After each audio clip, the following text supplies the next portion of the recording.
51절부터 56절까지입니다. 누가복음 9장 51절에서 56절까지. 우리 함께 신약성경 108면에 있습니다. 함께 51절부터 56절까지 합독합니다. 시작. 예수께서 승천하실 기약이 차감해 예루살렘을 향하여 올라가기로 굳게 결심하시고 사자들을 앞서 보내심에 그들이 가서 예수를 위하여 준비하려고 사마리아인의 한 마을에 들어갔더니 예수께서 예루살렘을 향하여 가시기 때문에 그들이 받아들이지 아니하는지라.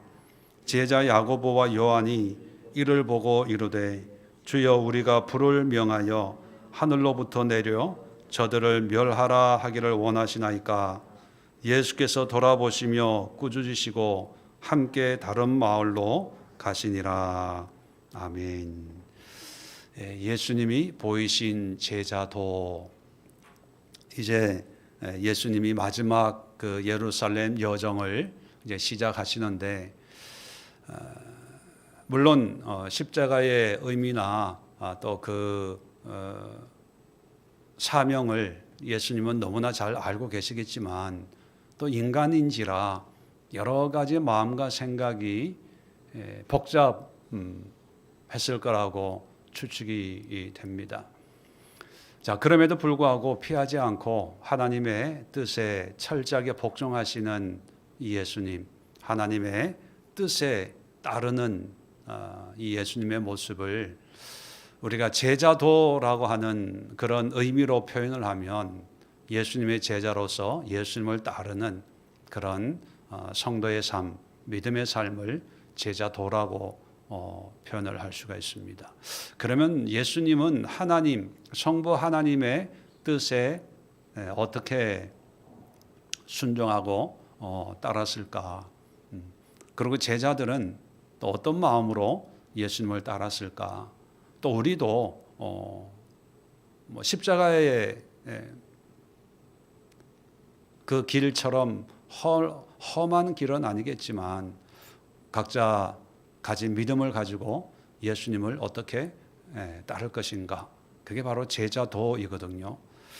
자, 예수님이 이제 예루살렘으로 올라가시는데 아주 두 가지 중요한, 이거 뭐 자세하게 시간이 짧기 때문에 설명을 다 할 수는 없고요. 여러분도 한번 깊이 묵상해 보면 좋을 것 같습니다. 51절에 보면 올라가기로 굳게 결심하고, 굳게 결심하고라는 그 번역은요, 의역입니다. 원어의 문자적인 그 원어에는 어떻게 기록이 됐냐면 굳게 결심하고가 아니고 얼굴을 고정하고, 그런 뜻입니다. 얼굴을 고정하고. 아니, 굳게 결심했다는 단어를 사용해도 되는데 또 결정했어, 뭐 이런 표현도 사용할 수 있는데 왜 의도적으로 얼굴을 고정하고. 그래서 킹 제임스 성경 있죠, 흠정역이라고 하는 그 성경은 이 본문을 어떻게 번역을 했냐 하면 친히 예루살렘으로 가시려고 자기 얼굴을 고정하시고, 얼굴을 고정했다. 이것을 이제 의역해서 굳게 결심하시고, 앞으로 이제 62절까지요. 62절까지의 내용이 계속 이어지는데, 이어지는 이 본문을 바르게 이해하려면 예수님의 얼굴을 고정하시고 하는 이 의미를 이해를 하셔야 됩니다. 또 하나 우리가 또 한번 생각해 봐야 될 게 52절에 보면 사자들을 앞서 보내시며 그들이 가서 예수를 위하여 준비하려고. 보통 때는 제자들을 앞서 보내고 또 전도를 보내고 때로는 사도들 이런 표현을 쓰기도 하는데, 여기서는 사자들을 앞서 보낸다. 이게 어떤 의미일까? 보통은 제자들이 예수님을 따르는 무리로 다니셨는데 예루살렘에 간다고 할 때 얼굴을 고정하고 그리고 또 사자들을 미리 보내서 예수님이 거할 것을 준비하게 했다. 이게 뭐냐면 외적으로는 정말 뭐 갈릴리 목수의 뭐 허름한 제자들 형색이 뭐 뻔하겠지요. 겉으로 보기에는 뭐 별거 아닌 그런 무리들, 떠돌이 생활하는 어떤 그런 사람들의 모습이지만 어떤 하나님의 일을 하고 또 사명을 감당하려고 할 때 예수님의 마음은 사자를 먼저 보낸다는 것은 예수님은 어떤 마음일까요? 왕이라는 거예요. 왕으로서 예루살렘에 가는 거야.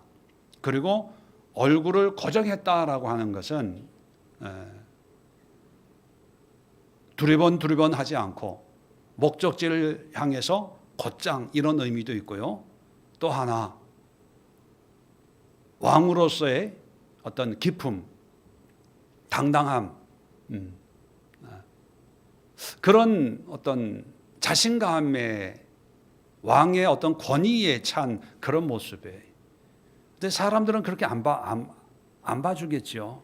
뭐 저 따위 사람들이 있어. 뭐 그런 식이겠지만 하나님의 말씀을 이루는 예수님의 마음은 이미 나귀 새끼를 타기 전부터 왕이에요. 또 왕의 위엄과 또 왕의 당당함과 또 왕으로서 두리번 사람들이 나를 어떻게 볼까? 저 사람은 나를 이상하게 보지 않을까? 눈치를 보고 사람들의 이목을 의식하고 그런 게 아니고 당당한 거죠. 자, 이런 모습으로 이제 예루살렘을 향해서 가는데 이제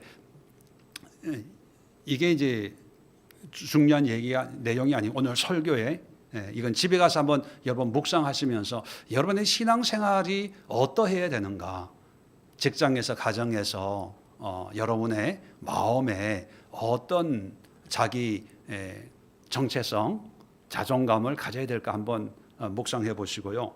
자, 이렇게 예수님에게 왕으로서 당당하게 가는데 사마리아 마을로 가니까 이 사마리아 사람들이 예수님을 영접하지 않는 거예요. 그랬더니만 54절에 제자 야고보와 요한이 너무 화가 나서 예수님께 주여 우리가 불을 명하여 하늘로부터 내려 저들을 멸하라고 하기를 원하십니까? 이 야고보와 요한의 별명이 있죠. 보아너게, 이 다혈질, 혈기가 있는 이런 형제이죠. 그러니까 화가 나는 거예요. 자, 그런데 예수님의 반응은 55절에 돌아보시며 꾸짖어요. 그리고 다른 마을로 가십니다. 자, 야고보와 요한이 예수님을 따르는 제자로서 이 상황을 우리가 어떻게 이해해야 되냐 하면 이 두 형제가 정말 불같은 성격이구나, 정말 화가 단단히 났구나라는 그것이 중요한 게 아니라 예수님이 이들을 꾸짖으시고 자기를 영접하지 않는 그 마을을 피해서 다른 마을로 갔다는 거지요. 그러면 예수님을 따르는 자의 태도가 어떠냐 이걸 보는 거예요. 자, 이건 조금 이따가 얘기하고요. 57절에 이어지는 57절부터 62절까지 세 종류의 사람을 얘기하는데 주제가 뭐냐면 따른다는 주제. 자, 57절에 길 가실 때에 어떤 사람이 여짜오되 어디로 가시든지 나는 따르리이다. 자원해서 따르겠습니다라고 하는 사람이 한 사람이 등장하고요. 두 번째 59절에 또 다른 사람에게 나를 따르라. 어떤 사람은 예수님이 당신 나를 따라 이렇게 얘기한 사람이 있다는 거예요. 또 마지막으로 61절에 또 다른 사람이 이르되 주여 내가 따르겠나이다마는 가족을 작별하게 허락하소서. 따르겠습니다만 가족들한테 인사하고 오도록 허락해 주세요. 이 얘기를 세 경우를 기록하고 있습니다. 다 공통점이 뭡니까? 따르는 거예요.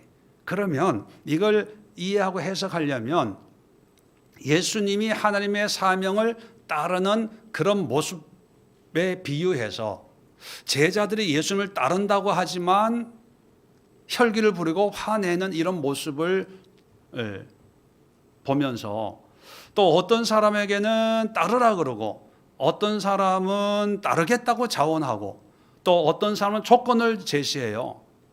가족 작별하고 나서 따르겠습니다. 자, 공통점이 뭐냐면 예수님도 하나님의 사명에 따라서 예루살렘 가는 거고 제자들이나 이 세 경우의 사람들도 예수님을 따르는 사람들이에요. 그런데 어떻게 따르는가? 이걸 우리에게 얘기해 주려고 하는 거예요. 예수님은 어떻게 따릅니까? 환경이나 이런 남들은 뭐 조롱거리고 비웃고 뭐 그렇게 할지라도 나는 왕이야. 그리고 당당하게 좌고 우면하지 않고 목적지 예루살렘을 향해서 십자가를 향해서 얼굴을 딱 고정하고 목표를 보고 당당하게 그렇게 하나님의 사명을 따르는데 자, 야고보와 요한은 자기를 인정하지 않는 사람들에게 혈기를 부려요. 근데 예수님이 야단을 치셨어요. 이게 뭐냐면 우리가 믿음으로 하나님을 따르는 그리스도인으로서 감정의 절제가 필요하다는 거예요. 왜냐하면 이 감정이라는 게 물론 사람이기 때문에 누구에게나 다 감정적인 요소가 있죠. 근데 이 감정이라는 게 사실 진실은 아니거든요. 내 주관적인 거지, 내 느낌인 거지. 감정이 사실이고 팩트가 아닐 때가 참 많아요. 사실과는 달리 나의 어떤 그런 상황과 여건에 영향을 받는 게 감정인데, 그래서 이 감정에 휩싸이면 실체를 보기가 어려워집니다. 그래서 예수님의 제자도 첫 번째는 감정을 절제하는 것도 제자도라는 거죠. 감정의 절제. 근데 여러분, 이 보아너게 형제처럼 욱하는 것도 감정의 절제를 해야 되지만 반대로 감정에 너무 메마른 것도 절제해야 돼요. 감정에 이게 별 변화가 없는. 근데 예수님도 우셨거든요. 그렇게 엄하게 보이는 그런 예수님도 긍휼히 여기고 불쌍히 여기고 나사로가 죽었을 때 울고 예루살렘을 향해서 울고 뭐 이런, 또 성전 사고 파는 사람들 상을 뒤집어 엎는 걸 보면 정말로 이게 청년으로서 보면 혈기가 있는, 불의를 못 참는 어떤 그런 모습처럼 보이지만, 근데 그 모습 속에 예수님은 철저한 어떤 감정의 절제가 있는데, 우리는 이게 막 이렇게 욱하는 어떤 그런 물이 끓는 것 같은 그런 감정에 대해서만 뭐 이렇게 내가 참아야 되는데 못 참았어, 이런 반응을 우리가 보여요. 근데 반대도 있어요. 반대도 전혀 요지부동해.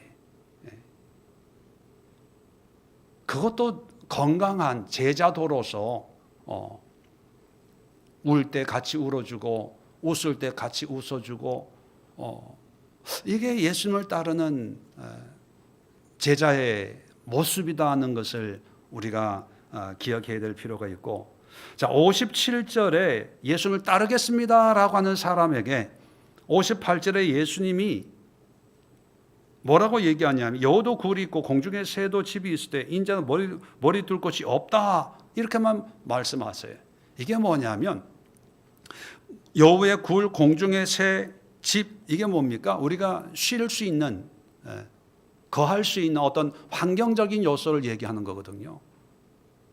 근데 예수님이 하나님의 사명을 감당하는 그런 하나님의 사람으로서 하나님의 아들로서 살아가는데 어떤 환경적인 이게 뭐 이렇게 부자가 되고 편안해지고 이게 아니라는 거죠. 자, 그렇게 보면 이 따르겠다고 하는 사람의 의도가 예수님을 따르고 하나님을 따르고 예수님이 메시아인 것을 믿고 따라다니면 혹시 환경적으로 뭔가 좀 나아지지 않을까? 문제가 해결되지 않을까? 어려운 어떤 이런 게 하나님의 은혜로 또 예수님의 어떤 축복으로 뭔가 달라지지 않을까라고 하는 어떤 기대가 있을 수 있다는 거예요. 자, 그런 사람들에게 나 집도 없어. 하루하루 먹고 살기도 힘들어. 이 얘기를 했다는 얘기는 뭡니까? 그 사람이 물질이나 어떤 환경에 대한 어떤 욕심이 있다는 걸 반증하는 거 아니겠습니까? 그렇다면 제자도라는 건 뭡니까? 나의 헌신에 대한, 나의 수고에 대한 어떤 물질적인 거나 환경적인 대가에 연연해서는 안 된다는 거예요. 그저 내가 내 삶을 드리고 시간을 드리고 물질을 드리고 내 삶을 주님 앞에 드리는 게 제자도지, 내가 이렇게 했으니까 하나님 나에게 해준 건 뭐가 있어요? 이건 제자도가 아니라는, 거래하는 거, 거래. 하나님 앞에 우리가 헌신한다는 것은 어떤 대가를 기대하고 어떤 보상을 기대하고 뭘 하는 게 아니라, 뭐 보상, 대가 주시는 것은 하나님이시니까 주시면 주시고 안 주시면 안 주시지만 그거가 중요한 게 아니라 그저 하나님의 사랑에 대한 내 삶을 드립니다. 자, 세 번째죠. 59절에 보면 어떤 사람에게 나를 따르라 그렇게 부른 사람이 있어요. 자, 불렀는데 이 사람이 59절에 보면 나로 먼저 가서 내 아버지를 장사하게 허락하옵소서. 야, 다른 사람도 친척도 아니고 내 아버지 장례를 치르고 오도록 허락해 주세요. 그렇게 얘기를 합니다. 이건 우리 문화나 뭐 유대 문화나 어떤 세상 어떤 사회에서도 이건 당연한 아무 문제가 안 되는 그런 상황인 거죠. 그런데 예수님이 이 60절에 뭐라고 얘기하냐면 죽은 자들로 자기 죽은 자를 장사하게 하고 너는 가서 하나님의 나라를 전파하라. 물론 여러 가지 해석의 의미가 있겠지만 중요한 것은 예수님이 그 죽은 아버지 장례가 그렇게 중요한 게 아니야 라고 하는 그런 의미거든요. 그러면 우리가 예수 믿으려면 부모 장례 다 필요 없어 이런 의미가 아니고 여기서 얘기하는 것은요, 우선순위입니다. 우선순위. 예수님이 나를 따라라고 했잖아요. 자, 그러면 예수님이 하나님의 아들이고 메시아이신 것을 믿고 이 사람이 그러면 내가 장례치러 따르겠습니다라고 하는 그런 반응을 보인다면, 정말 네가 나를 그런 사람으로 메시아로 믿는다면 뭐가 중요하냐? 육신의 아버지의 장례가 중요하냐? 메시아인 나와 함께 하는 게 중요하냐? 우선순위라는 거예요. 물론 이 상황에서는 예수님의 말씀에 순종하는 게 우선순위인 거죠. 나를 따르라 하면 장래가 아니라 어떤 인간 사회에서 중요한 일이 있더라도 예수님이 하나님의 아들이라고 믿는다면 당연히 그 아들의 하나님의 명령에 먼저 순종하는 것이 그것이 당연한 것인데, 이 사람은 따르긴 따르겠는데, 그런데 내가 또 해야 될 일이 있는데 요거 하고 갈게요. 자, 이게 여러분 순종일까요? 순종 아닐까요? 예, 미묘하지만 순종이 아니에요. 하나님의 예수님의 말씀을 듣긴 듣는데 내 환경, 내 상황으로 맞춰서 순종할 건 순종하고 미룰 건 미루고 나중에 할 건 나중하고. 그래서 제자도라고 하는 것은요, 우선순위, 내가 예수의 제자의 삶을 살고 예수님을 따르겠다라고 하면 그것을 최우선으로 하고 그 나머지를 차선 그 다음 해야 되는데, 우리가 믿음 생활 하나님이 나의 주인입니다라고 하지만 하나님에 대한 것은 항상 나중에 내가 하고 남는 시간, 내가 하고 여유가 있을 때, 그러니까 우리가 제자의 삶을 온전히 따르는 삶을 살지 못하는 거죠. 네 번째, 마지막으로 61절에 보면 어떤 사람이 따르겠지만 조건을 내겁니다. 가족을 작별하게 허락하소서. 참 가족 작별, 이것도 참 중요해요. 그죠? 자, 그런데 62절에 예수님의 대답이 참 재밌습니다. 이런 사람에게 비유를 드는데, 손에 쟁기를 잡고 뒤를 돌아보는 자는 하나님 나라에 합당하지 아니하느니라. 여러분, 옛날에 시골에 쟁기질 5, 60 넘은 분들은 아마 그런 경험이 있을 텐데, 저는 어릴 때 한번 해본 적이 있어요. 썰애질, 쟁기질을 한번 해봤는데, 그때는 경운기가 아니고 이제 서로 이게 보기에는 쉬워도 쟁기를 이렇게 살짝 들고 이렇게 균형을 맞춰야 깊이가 일정하게, 소가 힘 안 들고 이렇게 끌고 가거든요. 근데 잘못하면 이게 그 쟁기가 땅에 푹 박혀버리면 오도 가도 소도 힘들고. 근데 이 쟁기질을 할 때 항상 고랑을 봐야 돼요. 앞을. 뒤를 보는 사람은 없어요. 근데 여기를 예수님이 손에 쟁기를 잡고 뒤를 보는 자라고 비유해요. 가족과 작별하는 걸. 왜 그러냐 하면, 여러분, 이 사람이 가족과 작별하게 허락해 주세요 요구하는 것 자체는 문제가 안 되는 것 같아요. 근데 문제는 뭐냐면, 가족과 작별한다고 가족과의 관계가 끊어지는 게 아니고, 작별을 하면 또 다른 문제로 가족의 문제, 또 다른 문제로 가족의 문제. 결국은 어떤 가족이나 누구의 어떤 그런 문제 때문에 온전한 올바른 어떤 그런 헌신과 순종의 제자의 삶을 살기가 어려워진다는 거예요. 고랑이 곱장 이렇게 똑바로 놔야 되는데, 뒤를 돌아보면 지그재그 왔다 갔다 해서 이게 곧은 고랑이 안 되는 거거든요. 다시 말하면 목표에 집중할 수가 없어요.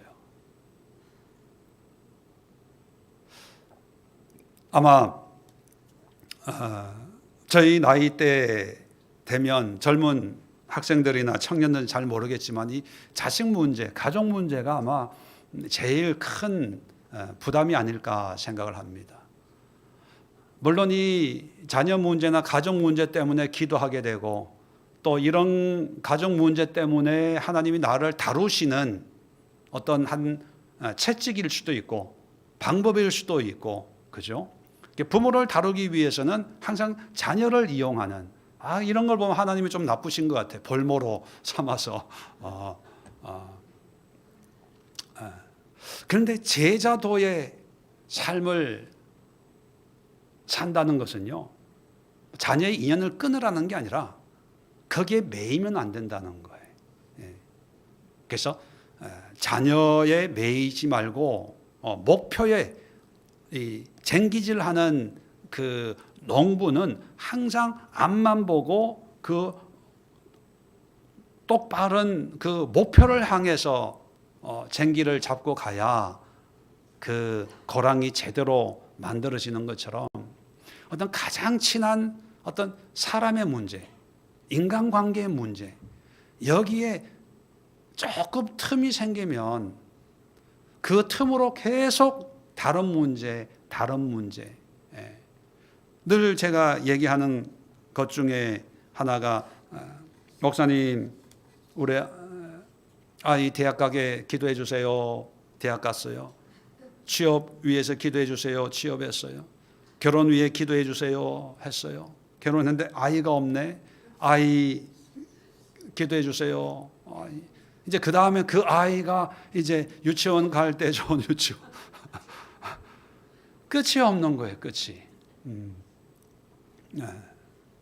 그러니까 참 인간관계가 필요하지만 근데 때로는 그 인간관계 때문에 목표를 바라보는 게 아니라 자꾸 뒤를 바라보고 환경을 바라보면 내가 똑바로 못 가는 거예요. 목회하면서 그런 상황들을 많이 보는데 하나님은 우리를 불렀거든요. 나 자신을. 내가 기도하고 내가 헌신하고 내가 회개하고 내가 하나님과의 관계를 맺고 싶은데 이 인간관계가 정리가 안 되면 내가 아니라 하나님 우리 아들, 하나님 우리 딸, 하나님 우리 남편, 우리 와이프, 우리 부모님 평생을 그렇게 씨름을 해요. 정작 나는 예수님을 따르지 못하는 거예요. 왜 이게 2026년부터는 정말 기도하고 뭐 해야지. 근데 남편 보면 자꾸 뒤돌아보니까 내가 앞으로 갈 수가 없는 거예요. 웃지만 그런 상태들이 참 많습니다. 그럴 때는 내려놓으세요. 놔두고 내가 먼저 예수님의 온전한 제자가 되고 온전한 관계가 회복이 되면 그것으로 인해서 또 어떤 그런 선한 영향력이나 하나님의 은혜를 통해서 모든 환경들이 이루어지고 또 하나님의 그 다음에 하나님이 하시는 그런 것들이 기대가 되고 또 소망이 생기는데 근데 하나님이 하실 거를 내가 하려고 해요. 그러다 보니까 내가 앞으로 나아가지를 못하는 거예요. 자, 그런 면에서 여러분 아까 예수님이 굳게 결심하고가 뭡니까? 얼굴을 고정하고 뒤 안 돌아보겠다는 거예요. 인간관계, 어떤 사람의 도리, 우선순위 이런 모든 면에서 나는 좌고우면하지 않아. 그런 남들이 나를 어떻게 보든지 나는 하나님이 보내신 왕이야. 영적인 어떤 정체성을 마음에 새기고 당당하게 두려워하지 않고 거절하는 사람 있으면 그래 다른 데 가면 되지 뭐. 화낼 것도 아니고 싸울 것도 아니고 뭘 먼저 하고 뭘 하겠습니다 그것도 아니고 예수님이 우리에게 보여주신 이 제자도의 삶은 당당하게 하나님과 나와의 관계에서 목표를 향해서 내가 걸어가는 거예요. 오늘 이 시간 우리가 기도하면서 여러분들은 어떤 제자도의 삶을 지금 살고 있는지 신앙생활을 하면서 어떤 보아너게 우리의 아들들처럼 예수님의 어떤 제자로서의 삶을 살다가 조금 마음에 안 들면 폭발을 하든지 하늘에서 불이 내쳐서 그냥 막 어떤 감정의 절제 없이 그런 상태로 신앙생활을 하고 있는지 아니면 물질이나 환경의 어떤 그런 기대와 소망 가운데 있는지 아니면 우선순위가 말로는 하나님 신앙 영적인 것 하지만 실상에서는 우선순위가 뒤죽박죽이 되어 있는지 아니면 정말 예수 그리스도 그 예수님의 말씀과 예수님의 그 십자가의 목적지를 향해서 내가 바른 길을 내가 가야 되는데 자꾸 옆도 보고 오른쪽도 보고 왼쪽도 보고 뒤도 보고 주변 사람도 보고 저 사람 은혜 받나 안 받나, 아들도 은혜 받아야 되는데 가족들 뭐 누구도 그러고 있는지, 이런 우리의 모습에 비춰서 예수님이 얼굴을 고정했다라는 그 의미를 한번 묵상하시면서 내가 지금 뭘 보고 있는지, 또 내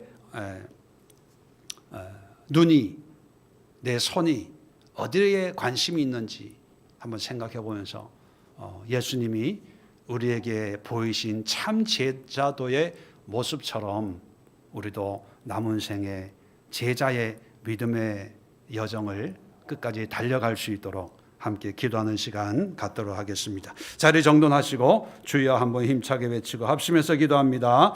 주여.